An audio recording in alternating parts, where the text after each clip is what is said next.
Hello and welcome back to Introduction to the Philosophy of Religion.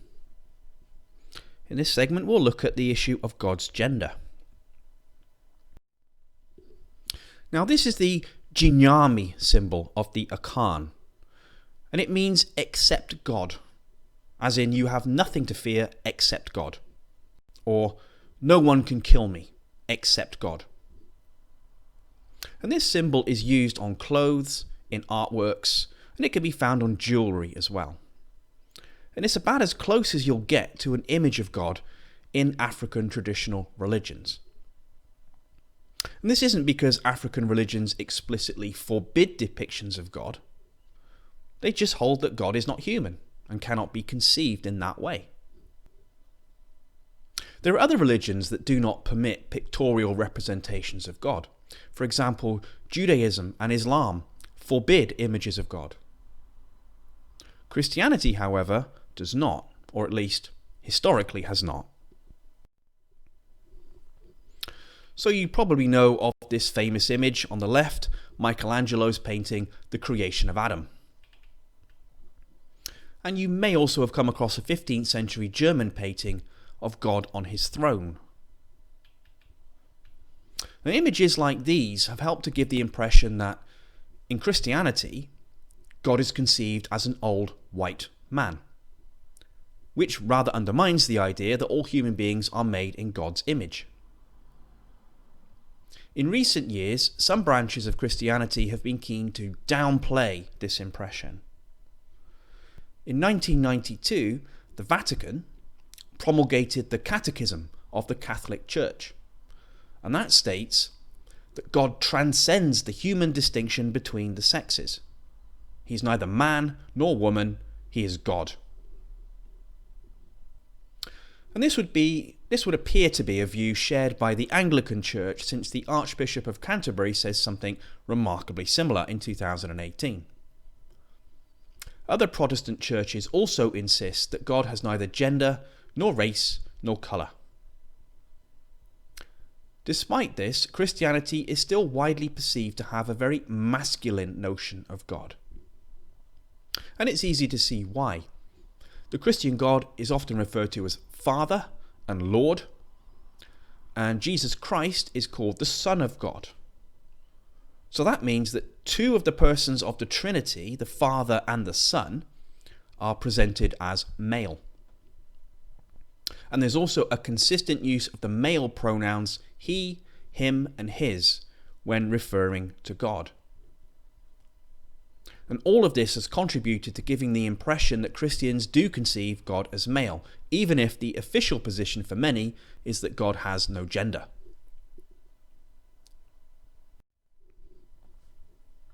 Now, the issue of God's gender or lack of gender is made much more awkward because different languages have very different features and structures from English. So take, for example, Arabic, the language of the Quran.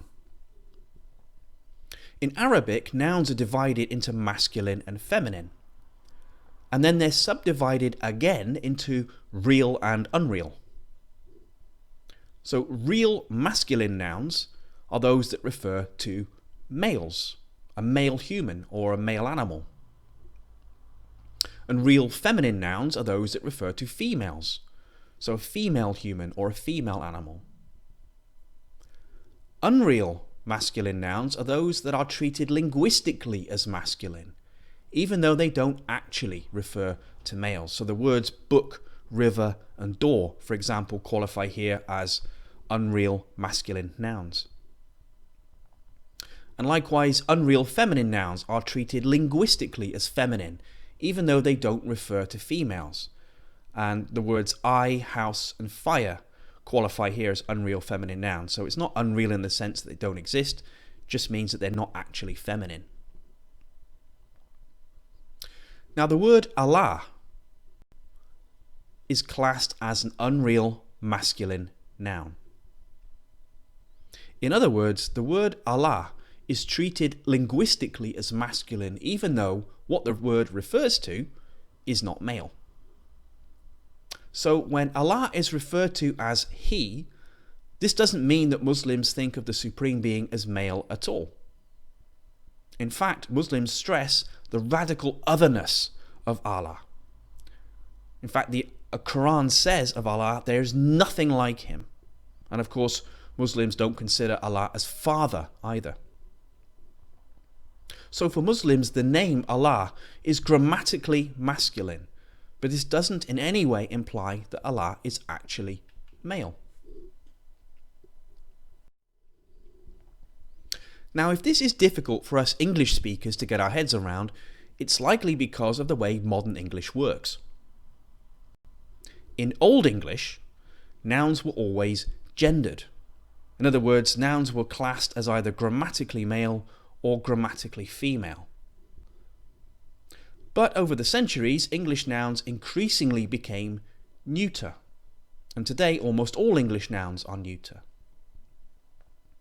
But modern English still uses gendered pronouns: he, she, him, her. And of course, in modern English, the use of gendered pronouns tends to imply natural or actual gender. After all, we use he for males, she for females, and it for everything else. Consequently, when we come across references to God as he, we naturally take them to mean that God is male, because that's how our language works now. But this says more about the quirks of the English language than it does about how different religions actually conceive of God. So it's important to recognize that other languages have very different grammatical rules and structures. And in some languages, it's perfectly natural to classify objects as masculine or feminine, without in any way implying that those objects actually are male or female. And this is the case with God, Allah, in Arabic. For Muslims, Allah is simply above or beyond gender, and the fact that masculine pronouns are used when speaking of Allah does not in any way contradict or undermine this, even if the peculiarities of English might suggest to us that it does. So to go into this a little bit further, consider a line from the Quran like this one. If God so willed, he could take away their hearing and sight. Now in English, we tend to suppose that the use of the masculine pronoun he means that God is male, because that's how we use the pronoun.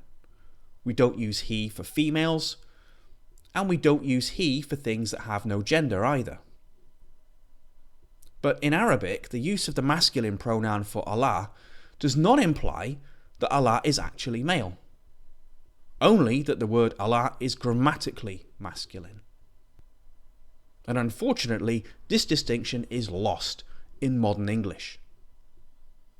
Even worse, English doesn't have a good gender-neutral pronoun that we could use. The pronouns we have available are he, she, and it. He is problematic, as we've seen, because we take it to refer to a male. And she is just as problematic because we take it to refer to a female. And that just leaves us with it. But this isn't any better, because here we lose the sense of God being a person. Because of course it applies to things rather than to persons. So the way English is structured makes it impossible to refer to God in the sort of gender-neutral way that theologians tell us would be appropriate, given that God doesn't have a gender. Interestingly, one philosopher of religion has tried to get around this problem by coining a new term, sie, and that's intended as a gender-neutral pronoun specifically for God. So here, instead of saying we speak of God as if he were a person, we would say we speak of God as if sie was a person. Now, whether this will help resolve the problem of how to refer to a genderless God remains to be seen. But it's important to bear in mind that the suggestion applies only to the English language. And it was made because the pronouns currently available in English don't enable us to speak of God in a gender-neutral way, even if we think gender neutrality is appropriate.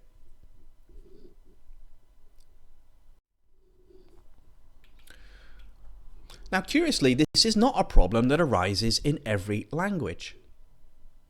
Some languages use non-gendered pronouns. In other words, they use pronouns that are gender neutral, and so they don't specify the gender of the person in question. And the Shona language is like this. In the Shona language, the pronoun for he is ie, and that's exactly the same as the pronoun for she. And in fact, ie also means him and her.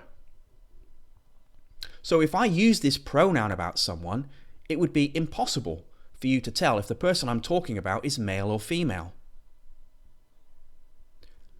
Even in normal sentences, there's no way to determine the gender of the person being spoken about merely from the pronouns used. So consider the following two sentences that are highlighted yellow on the screen. Ari kuvarenga, which means he or she is reading. It's neutral though, between he and she. And the second one, Ari kutenda. He or she is thanking, but again it's neutral between he and she. So in the Shona language, the main way to distinguish between male and female is by context, or by identifying the name of the person about whom one is speaking. So if we said, Lloyd Ari Kuvarenga, Lloyd is reading, well, if we know Lloyd is male, then we have no problem working out what's being spoken about.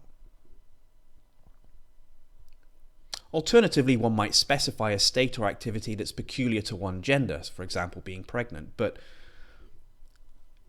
the important thing to draw from this is that the lack of gendered pronouns means that the Shona cannot use masculine pronouns when referring to their god, Mwari.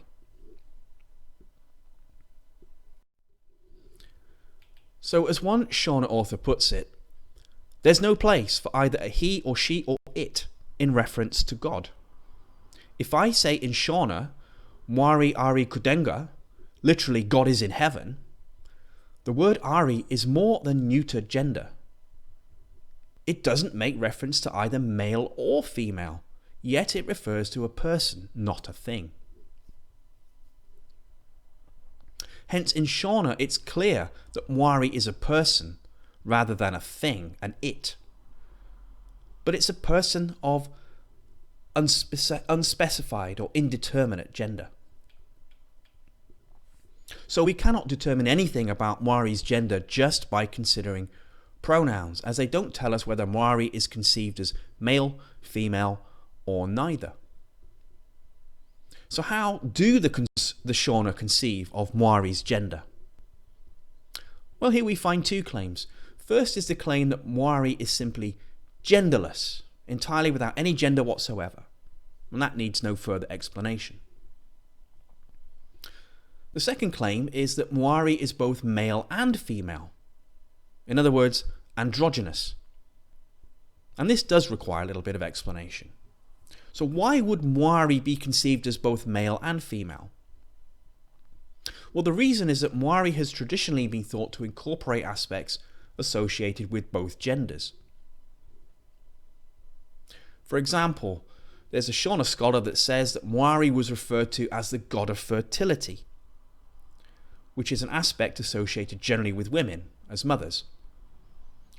And the same scholar says Mwari was also referred to as the head, father and owner of the skies, which are aspects that were associated with men among the Shona. And interestingly, the claim that God has both masculine and feminine traits is also made by some Jews, Christians and Muslims. Some of them point to nurturing and comforting as examples of God's feminine traits, while strength and wrath are often used as examples of God's masculine traits. But despite recognizing both masculine and feminine traits in God, Jews, Christians and Muslims still typically say that God is genderless. The situation with Shona peoples is a little bit more complicated, as we've seen. So the Shona generally acknowledge that Mwari has both masculine and feminine traits, and some will take this as grounds to conceive of Mwari as both male and female, but others don't. Others will just conceive Mwari as straightforwardly genderless.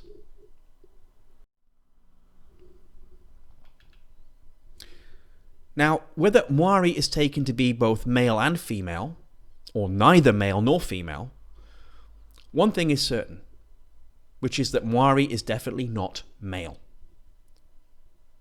Unfortunately, the early colonists and missionaries in Zimbabwe were completely unaware of this, so they ended up referring to Mwari as he.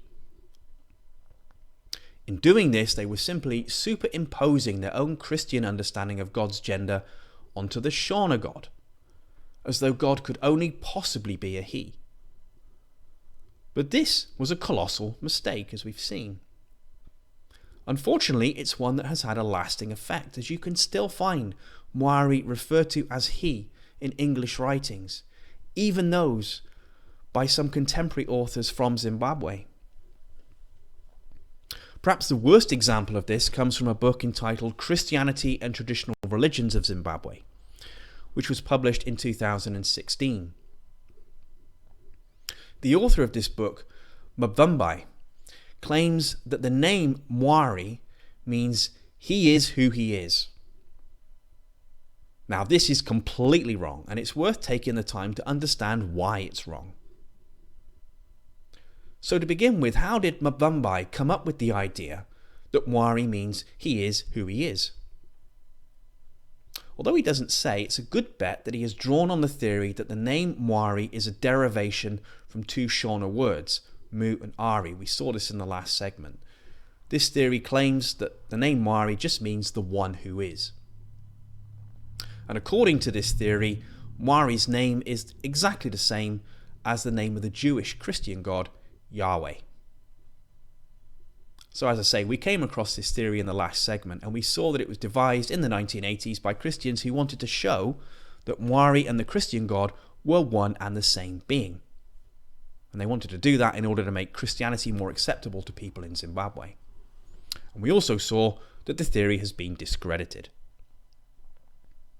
Anyway, Mavumbai not only clearly accepted this theory, but he then went even further by throwing in a gender as well. So it's no longer he is who he is, it's the other way around. It's no longer I am who I am, it now becomes he is who he is. So he's added a gender there as well. But this is just wrong. Even if the word Mwari was derived from Mu and Ari to form the one who is, even if that were true, no gender would be specified because the Shona language just doesn't work that way, as we've seen. So Mwari cannot possibly mean he is who he is. So how did Mavumbai get it so badly wrong? Well, here it would help to consider the who and why questions I referred to in the last segment. Mavumbai is a Christian from Zimbabwe, and he wrote his book to support missionary work there. He thought it would be easier for missionaries to convert people to Christianity if they understand and respect their traditional religions and acknowledge what is good in them. And this led him to view the Shona religion through a Christian lens. And presumably for him, this involves seeing the Shona god as essentially the same being as the Christian god.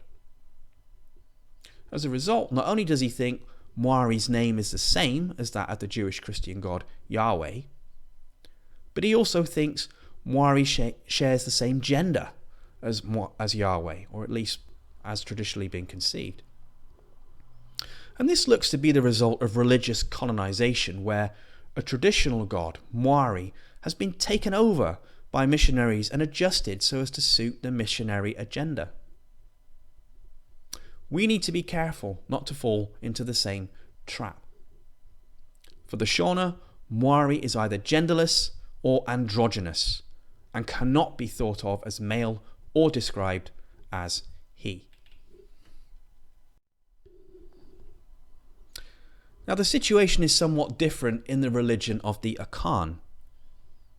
In the writings on the Akan religion, the male pronouns he and his are consistently used in connection with Onyami. Why? Why is this? Well, on the one hand, it may be deliberate, since one of Onyami's praise names is Onyankopon Kwame, where Kwame is the name given to every male child born on a Saturday. So the use of the male pronouns he and his may simply reflect this practice and nothing more. And certainly it seems odd to think of Onyami as truly male, given that the Akan consider Onyami to be a spiritual being, although we'll see at the end of the course that this might not mean what we think it does.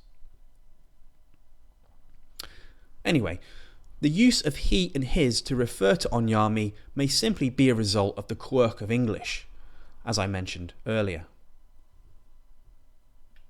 So as we've seen, across various religions, God is widely thought of as genderless, or sometimes as both male and female. However, some religions use masculine terms and imagery, which often give a different impression, namely that God is in fact male. The problem is exacerbated in English because of the peculiar way the language works. When we use pronouns that refer to persons, we have only two choices, he or she, and using either of these leads us to think of males and females. But not all languages have that problem, and as we've seen, in some languages there are no gendered pronouns, while in others the use of grammatically masculine or feminine nouns doesn't imply that what is being talked about is actually male or female. So hopefully it's clear just how important it is to keep the quirks of English in mind when thinking or talking about the gender of God.